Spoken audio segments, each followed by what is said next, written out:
Tahukah BMers dari mana layang-layang berasal?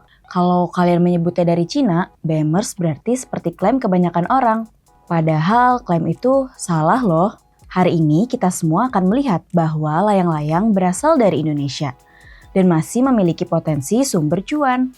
Di Muna, Sulawesi Tenggara, para arkeolog menemukan sebuah lukisan di Gua Sugipatani yang jaraknya terletak 30 meter di atas bukit batu dengan jalan setapak yang kemiringannya hingga 80 derajat.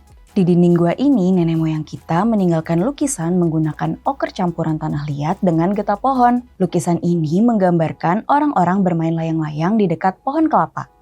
Wolfgang Beck merupakan penasihat fotografi udara layang-layang mendatangi Muna karena penasaran dengan layang-layang Kagati-Kalop yang terbuat dari bahan alami.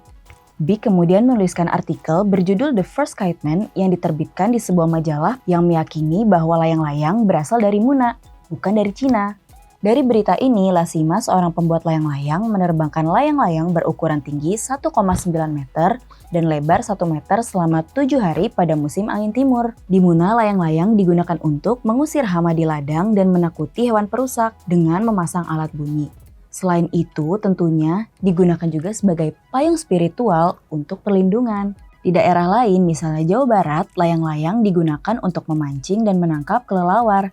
Nah, ternyata ada berbagai jenis layang-layang yang perlu kalian tahu. Mulai dari tradisional yang memiliki ekor dan desain oval, layang-layang tersebut memiliki ciri khas masing-masing di setiap daerah. Yang kedua, kreasi, berbentuk wajik atau berlian, dan memiliki lukisan dari berbagai kreasi. Nah, bahan yang digunakan tidak selalu terbuat dari kertas loh. Bisa parasut plastik, hingga kertas minyak. Yang ketiga, dua dimensi, berbentuk datar dan seringkali menggunakan kertas sebagai bahan lembarannya. Nah, yang terakhir, 3 dimensi.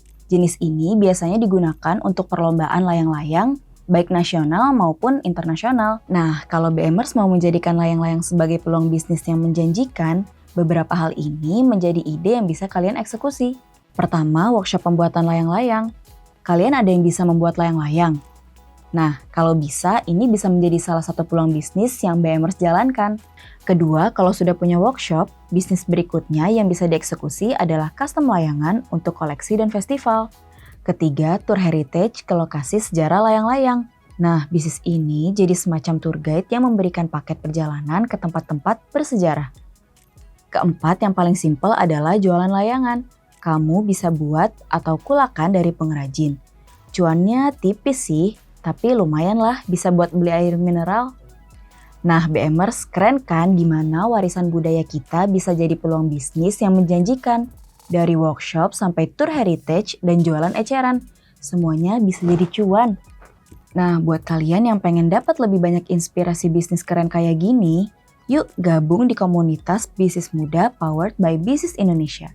Di sini kamu bisa join komunitas untuk menulis di Let's Blogging, atau kalau kamu udah punya usaha, bisa join di komunitas UMKM di katalog gue. Caranya gampang, scan aja QR code yang muncul di bagian akhir video, atau klik link di description box. See you on the next episode, dan see you di komunitas kita. Don't forget to like, share, comment, dan subscribe.